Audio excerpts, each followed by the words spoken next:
Welcome back to my YouTube channel Indo English Learning. Dear friends, today I will discuss about present continuous tense. Present continuous tense. In last video I discussed about present indefinite. So let's see. Firstly we will know what is continuous. Continuous क्या होता है? Continuous होता है जब कोई कार्य लगातार जारी रहता है, अर्थात जारी रहना कंटिन्यूस कहलाता है। तो बात कर रहे हैं प्रेजेंट कंटिन्यूस टेंस की, अर्थात वर्तमान काल में कार्य के जारी रहने का जो वर्क हमें दिखाई देता है, कार्य जो जारी रहता है, वो हमारा कंटिन्यूस टेंस कहलाता है। ठीक है, इसकी पहचान क्या है देखते हैं। हिंदी के विभाग जिनके अंत में रहा है, रही है, रहे हैं ये शब्द आते हैं तो वे वाक्य कंटिन्यूस के होते हैं, अर्थात है शब्द आ रहा है तो प्रेजेंट कंटिन्यूस के होते हैं। दैट्स क्लियर, पहचान हमारी समझ में आ गई। अब बात करते हैं ऐसे वाक्यों को हमें इंग्लिश में ट्रांसलेट करना है, हिंदी से इंग्लिश में ट्रांसलेट करना है, तो it's a very easy to understand. Okay, तो सबसे पहले हमने एफर्मेटिव सेंटेंस लिया है। एफर्मेटिव सेंटेंस में क्या होता है कि कर्ता हमें देखना होता है। यदि कर्ता हमारा सिंगुलर है तो हम उसके साथ जो हेल्पिंग वर्ब का यूज करेंगे, इसका यूज करेंगे। प्लूरल सब्जेक्ट है तो आर का यूज करेंगे, और आई है तो एम का यूज करेंगे। अर्थात ही, सी, इट, यानी सिंगुलर सब्जेक्ट में आते हैं ही, सी, इट, किसी व्यक्ति का नाम है ना, सीता, तो ये क्या है हमारे आदि, ये सब हमारे सिंगुलर सब्जेक्ट कहलाते हैं। यदि सब्जेक्ट हमारे ये हैं तो हम इसके साथ जो हेल्पिंग वर्ब का यूज करेंगे, इसका करेंगे। और यदि प्लूरल सब्जेक्ट हमारे ये हैं, प्लूरल से मतलब बहुवचन, जैसे यू, वी, दे, है ना, एटसेट्रा, ठीक है, जो मोर देन वन है तो उसके साथ जो यूज करेंगे हम हेल्पिंग वर्ब आर का यूज करेंगे, और आई के साथ हमेशा हम एम का यूज करेंगे। राइट, और बहुत सिंपल सी बात, जो वर्ब होती है हमारी, उस वर्ब में क्या लगाएंगे हम, आईएनजी का प्रयोग करेंगे। ठीक है ना, यानी कि जो वर्ब होगी, वर्ब की फर्स्ट फॉर्म प्लस आईएनजी, ठीक, का प्रयोग हम करते हैं। अब बात आती है नेगेटिव, और नेगेटिव को समझना है हमें। नेगेटिव सेंटेंसेस वो सेंटेंसेस होते हैं जिनमें नॉट का यूज किया जाता है, अर्थात नेगेशन, अर्थात नेगेटिव यानी नकारात्मक भाव प्रकट करते हैं वे वाक्य, वो हमारे नेगेटिव सेंटेंस अर्थात नकारात्मक वाक्य कहलाते हैं। It's also very easy to understand because हमने अभी यहाँ पर देखा था कि यदि सब्जेक्ट हमारा सिंगुलर है तो इज का प्रयोग करते हैं, प्लूरल है तो आर, और आई के साथ एम। तो यदि केवल और केवल यहाँ पर हमें चेंज करना है नेगेटिव में कि यदि वाक्य में नॉट शब्द आया है, अर्थात नहीं शब्द आया है, तो इज एम आर के बाद में अकॉर्डिंग टू सब्जेक्ट हम नॉट का प्रयोग करेंगे और वर्ब की फर्स्ट फॉर्म में आईएनजी लगाएंगे। राइट, अब बात करते हैं इंटरोगेटिव सेंटेंसेस। इंटरोगेटिव सेंटेंसेस क्या होते हैं? इंटरोगेटिव सेंटेंसेस वे सेंटेंसेस होते हैं जिनमें प्रश्न पूछने का कार्य होता है, और ये भी हमारे दो प्रकार होते हैं, फर्स्ट टाइप और सेकंड टाइप। या तो सिंपल इंटरोगेटिव कह रहे हैं या स्पेशल इंटरोगेटिव कह रहे हैं। तो फर्स्ट टाइप में अर्थात सिंपल इंटरोगेटिव में क्या होता है, तो क्या वर्ड होता है हिंदी का, वो हिंदी वाक्य के शुरू में आता है।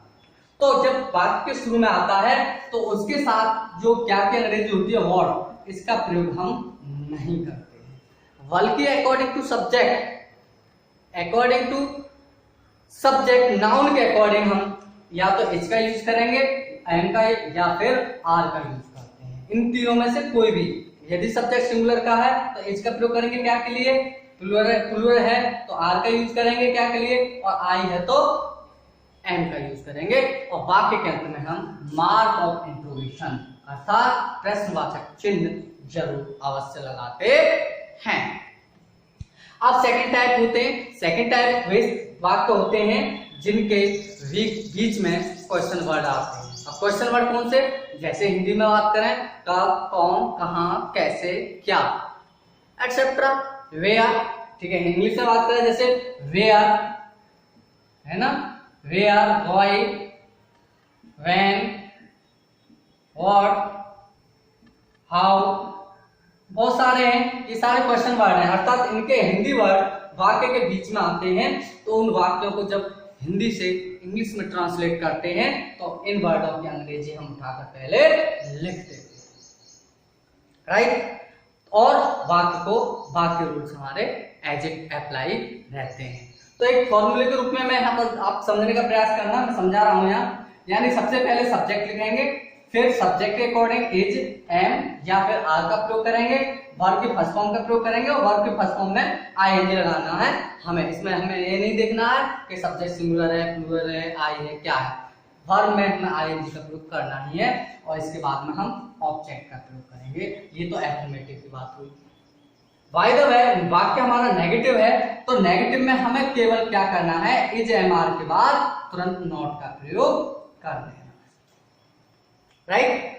अब इंट्रोगेटिव फर्स्ट टाइप है तो सबसे पहले हम इज एम आर को लिखेंगे, फिर सब्जेक्ट को लिखेंगे, वर्ब में आईएनजी और ऑब्जेक्ट को लिखेंगे और अंत में क्वेश्चन मार्क लगा देंगे, राइट। और सपोज दैट कि हमारा इंट्रोगेटिव सेकंड टाइप है तो इंट्रोगेटिव फर्स्ट टाइप जो बनाया उससे पहले हम क्वेश्चन वर्ड का प्रयोग कर देंगे, बस इतना सा करना है। It's a very easy. Only तुम्हें थोड़ा अटेंटिवली इस वीडियो को देखना है, बहुत इजीली आपकी समझ में आ जाएगा। तो अब एग्जांपल में देखते हैं इनके रूल्स क्या हैं जिसका हम चेंज करना है into English. Okay, let's see. Like that my dear friends, let's see some examples. by seeing them we can understand easily how to change the Hindi sentences into English. Okay, so let's see first. वह आज अखबार पढ़ रहा है, तो हमने पहला पहचानना है तो रहा है, तो सीधी सी बात कौन सा, ये हमारा प्रेजेंट कंटिन्यूअस का वाक्य है। जब प्रेजेंट कंटिन्यूअस का वाक्य है तो हमें पहचानना आ गया। अब इसे हमें बनाना है किसमें, अर्थात किसमें ट्रांसलेट करना है, इंग्लिश वर्ड में। तो सबसे पहले हम सब्जेक्ट छाटेंगे, कौन पढ़ रहा है, वह। तो वह के अंग्रेजी लिख देंगे हम ही। क्या कर रहा है, पढ़ना, तो ही के अकॉर्डिंग क्या आ जाएगा, इज। रीड मीन्स पढ़ना और इसमें क्या करेंगे, आईएनजी लगाएंगे। रीडिंग क्या, अखबार के लिए क्या आता है, द न्यूज़पेपर। तो he is reading the newspaper. अब तुम अपने मित्रों के साथ खेल रहे हो, तो कौन खेल रहा है, तुम। तो यू कैसा है, हमारा प्लूरल सब्जेक्ट है। प्लूरल के अकॉर्डिंग मैंने क्या बताया था, आर, तो आर का यूज करेंगे हम। आर तो क्या कर रहे हैं, खेलना, तो खेलने के लिए प्ले और इसमें आईएनजी लगाएंगे, प्लेइंग, है ना। प्लेइंग किसके साथ, विद योर फ्रेंड्स।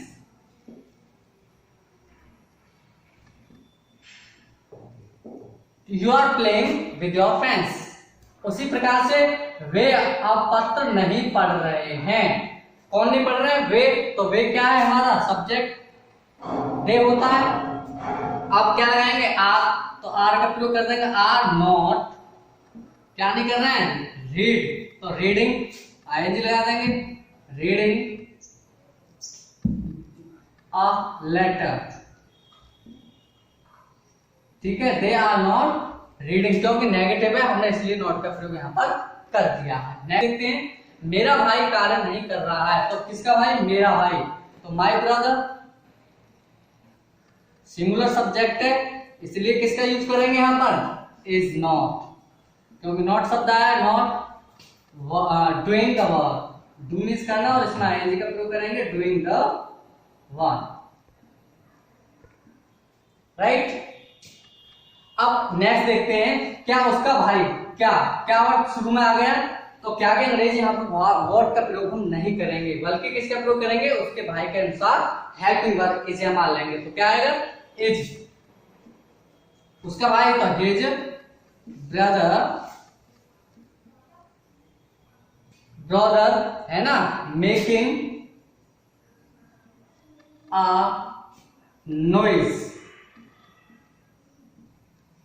ठीक है, मेकिंग अ नॉइज, तो क्या आ जाएगा, शोर मचाने के लिए मेकिंग अ नॉइज का प्रयोग हमने यहाँ कर दिया। अब यहाँ पर जो वाक्य के शुरू में क्या शब्द आता है, तो क्या के अंग्रेजी हम according to subject is am are लिखते हैं। ठीक है, तो हमने लिख दी है। नेक्स्ट वन देखते हैं, क्या हम स्कूल नहीं जा रहे हैं, are we going to school. ठीक है, तो नहीं जा रहे हैं तो इसलिए हम क्या करेंगे, सब्जेक्ट के बाद में नॉट का यूज कर रहे हैं। That's clear. अब देखते हैं, क्या मीरा का भाई रामायण खरीद रहा है, तो क्या क्या के अंग्रेजी में क्या लिखेंगे, इज, मीरा के अनुसार, क्योंकि सिंगुलर है, इज मीराज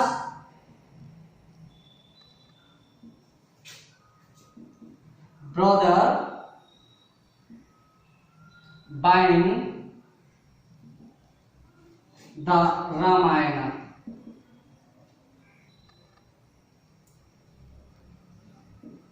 ठीक, नेक्स्ट वन, तुम उसे क्यों बुला रहे हो, तो क्यों के अंग्रेजी हम पहले लिख देंगे वाई, और यू के अनुसार क्या है सहायक क्रिया, आर यू कॉलिंग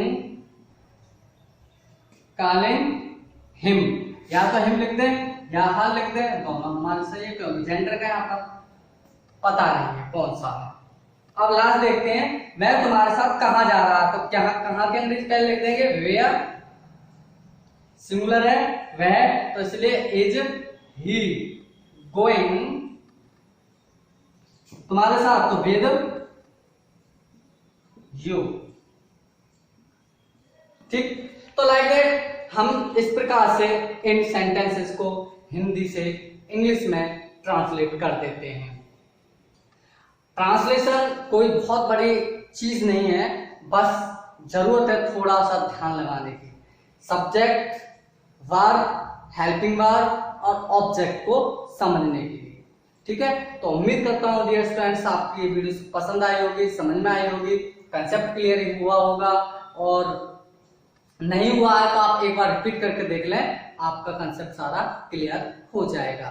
और हाँ, चैनल को सब्सक्राइब जरूर कर लेना, जिससे कि आपको वीडियोस की नोटिफिकेशन मिलते रहें। Okay, thank you very much.